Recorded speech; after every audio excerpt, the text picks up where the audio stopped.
Salut les parents, c'est Sarah Carpentier du blog des outils pour apprendre et aujourd'hui je vais aborder un sujet d'actualité, à savoir est-il essentiel pour un enfant de suivre ses cours en présentiel ou finalement l'apprentissage en ligne est-il tout aussi valable? À tout de suite!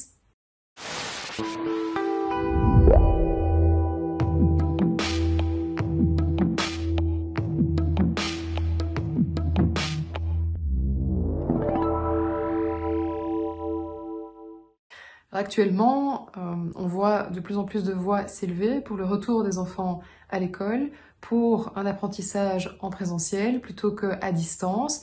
Alors souvent, on parle de ce retour en classe simplement pour le bien-être de l'enfant, des enfants simplement qui ont de plus en plus de mal à vivre l'isolement, ce qui est évidemment qui est une raison tout à fait valable, mais on pense parfois moins à l'impact de suivre les cours donc à distance sur l'apprentissage. Et c'est sur ce point que j'aimerais m'attarder aujourd'hui dans cette vidéo.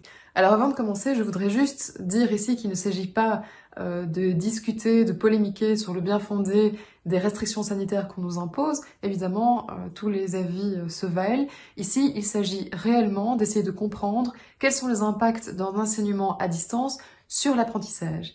Pour en parler, je vais faire référence à deux notions en neurosciences. La première, ce sont les neurones miroirs, et la seconde, ce sont ce qu'on appelle les signaux ostensibles de l'attention, dont j'ai déjà reparlé dans d'autres vidéos.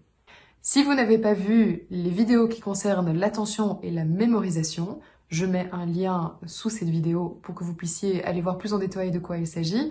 Je vais d'abord reprendre ce que sont les signaux ostensibles de l'attention. Alors quand un professeur donne cours, s'il veut attirer l'attention de l'élève sur une information en particulier, il y a plusieurs façons de le faire. Et parmi ces façons, il y a ce qu'on appelle donc les signaux de l'attention, notamment la modulation de ce qu'on appelle la prosodie, donc le changement d'intonation. Attention, ceci est important. Ce que j'ai fait aussi, j'ai pointé du doigt quelque chose.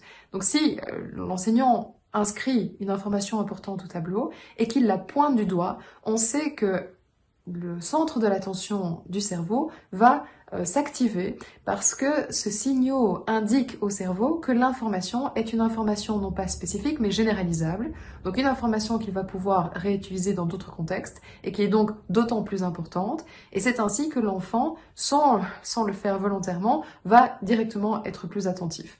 Donc on a parlé de la prosodie, c'est-à-dire le fait de changer d'intonation. On a parlé du fait de pointer une information, et vous voyez que là, je vous regarde, je ne regarde pas mon GSM, je ne sais pas si je suis bien coiffée, je vous regarde vous, parce que c'est en regardant quelqu'un et en lui expliquant quelque chose tout en le regardant qu'on peut l'informer que l'information est très importante. Il y a plein d'expériences qui ont été faites par rapport à ça, très intéressantes, donc n'hésitez pas à véritablement aller voir cette vidéo sur l'attention. C'est une vidéo qui est très longue, elle fait 20 minutes, mais je vous assure que vous allez voir quels sont les différents systèmes d'alerte, d'attention du cerveau et comment vous pouvez en tirer parti pour aider votre enfant ou aider votre élève si vous êtes un enseignant. Alors évidemment, c'est très difficile d'appliquer ces signaux ostensibles de l'attention quand on fait un cours via Zoom ou simplement quand on donne un PowerPoint avec un enregistrement vocal à faire voir par l'élève. Donc véritablement, l'attention ne peut pas être modulée de façon aussi efficace quand l'enseignement se fait à distance par rapport à un enseignement en présentiel. Et donc là, c'est déjà un premier argument quand même qui doit alerter sur le fait que l'enfant ne sera pas capable d'être aussi attentif et de mémoriser aussi efficacement s'il est chez lui derrière son ordinateur par rapport à une situation dans laquelle il sera en classe face au professeur. Alors évidemment, on ne parlera pas ici, mais ça va de soi, les interactions qui ne sont pas les mêmes. Un enfant, pour mémoriser, pour apprendre correctement, il doit aussi interagir avec le professeur. Donc on est loin, heureusement, de l'enseignement en présentiel dans lequel on écoute passivement l'enseignant en ne l'interrompant pas parce qu'il s'agit d'un savant qui détient le savoir et qu'on ne doit pas perturber. Heureusement, je pense qu'à l'heure actuelle, de plus en plus souvent dans l'enseignement, on fait appel à des pédagogies plus actives où l'enfant peut interrompre le professeur, peut poser des questions, peut avoir un retour sur ses erreurs quand même de façon assez directe, et c'est comme ça qu'il apprend aussi le mieux. Alors encore une fois, évidemment, là, on a un problème avec l'enseignement à distance, puisque l'enseignement à distance, vous êtes derrière votre écran, vous notez peut-être à côté les questions que vous avez en espérant pouvoir avoir une réponse un peu plus tard, mais ça ne vaut pas une interaction directe avec un professeur, ça c'est sûr. On a parlé des signaux ostensibles de l'attention, on a parlé de l'interaction, maintenant je vais vous parler des neurones miroirs. Alors ici, on s'est focalisé sur le comportement de l'enseignant, c'est-à-dire ce qu'il peut faire pour moduler l'attention de l'enfant.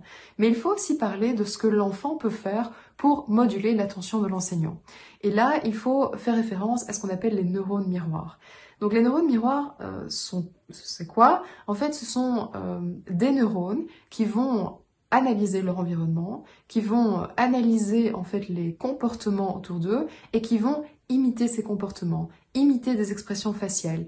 Et en ce faisant, qui vont se synchroniser avec l'individu qu'ils ont en face d'eux. Donc c'est le cerveau de l'enfant qui se synchronise avec quelque part le cerveau de la personne qu'il a en face de lui et qui va commencer par des effets d'imitation à rentrer en résonance avec l'autre. Alors ça fait très métaphysique ce que je suis en train de dire, presque vibratoire. Hein. Alors c'est pas à ces notions-là, je n'irai contre ces notions, mais ce n'est pas à ces notions-là que je fais appel, mais véritablement un effet d'imitation à un niveau neurobiologique qui va en fait permettre véritablement ce qu'on appelle la compassion.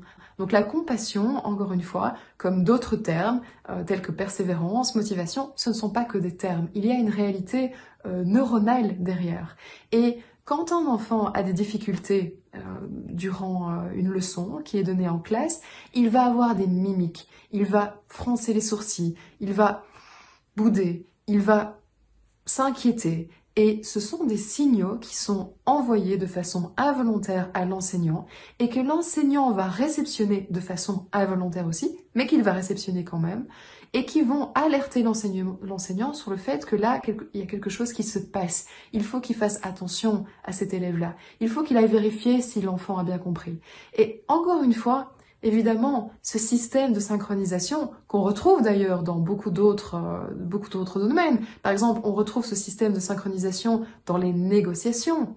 Donc vous avez peut-être déjà remarqué que pour ceux qui font ce qu'on appelle du neuromarketing ou pour ceux qui sont des vendeurs, si vous commencez à imiter votre interlocuteur, donc admettons, vous êtes dans une négociation et vous discutez un prix, vous n'êtes pas d'accord sur le prix, et vous voulez voir ce qu'il en est de votre interlocuteur par rapport à ses desiderata. Quels sont en fait les éléments pour lesquels il est, qui sont les plus importants pour lui? Quelles sont les choses sur lesquelles il ne veut pas transiger? Des choses qui sont peut-être différentes d'ailleurs du prix. Eh bien, on peut se mettre en synchronisation avec son interlocuteur. Si vous êtes vendeur, vous allez pouvoir commencer à imiter votre interlocuteur. Il prend un verre d'eau, vous prenez un verre d'eau. Alors évidemment, il ne faut pas que ça se fasse de façon grossière, parce que sinon, quelque part, la personne en face de vous va se demander si vous vous moquez d'elle, si la personne s'en rend compte. Mais par des petits effets de synchronisation, petit à petit, l'autre va se sentir rassuré, tout à fait de façon involontaire, et il va commencer à parler en étant beaucoup plus à l'aise, en se sentant beaucoup plus en sécurité, et c'est ainsi que vous allez faire pouvoir parfois avancer la négociation.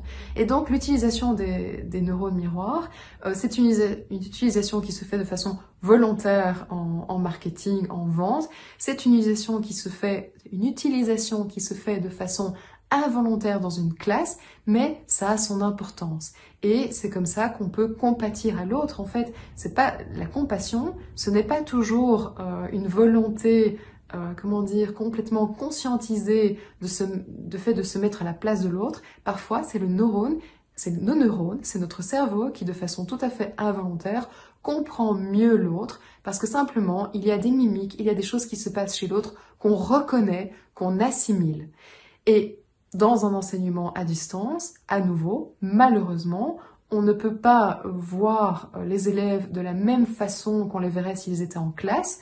Donc vous avez peut-être une réunion Zoom avec plein de petits carrés, vous ne voyez pas de façon aussi efficace les mimiques des uns et des autres, et donc l'enseignant ne peut pas comprendre aussi facilement quand un enfant a un problème et quand il faut aller vers cet enfant-là en particulier. Et donc voilà, j'ai parlé à la fois de l'effet des neurones miroirs, de l'effet des signaux ostensibles de l'attention, j'ai parlé aussi des interactions. Ce sont des choses qu'on ne peut pas reproduire dans un enseignement à distance et qui pourtant sont essentielles à l'apprentissage. Et donc, là encore une fois, on ne peut pas s'attendre d'un enfant qu'il apprenne aussi bien s'il est loin, sans un accompagnateur, que ce soit un enseignant ou même un parent d'ailleurs. Et voilà. Donc, j'espère avoir pu apporter une petite pierre à l'édifice. Souvent, on parle de l'isolement des étudiants, de leur état dépressif, hein, toutes des choses qui sont tout à fait normales et qui sont dues simplement à la situation. Mais on parle moins de l'impact de l'enseignement à distance sur l'apprentissage et sur le fonctionnement du cerveau de l'enfant. C'était Sarah Carpentier du site des outils pour apprendre. N'hésitez pas à vous abonner, n'hésitez pas à aller voir sous cette vidéo le lien que je vais vous mettre. Il y a des choses intéressantes, vous pourriez apprendre une façon supplémentaire d'aider votre enfant ou votre élève. Ciao!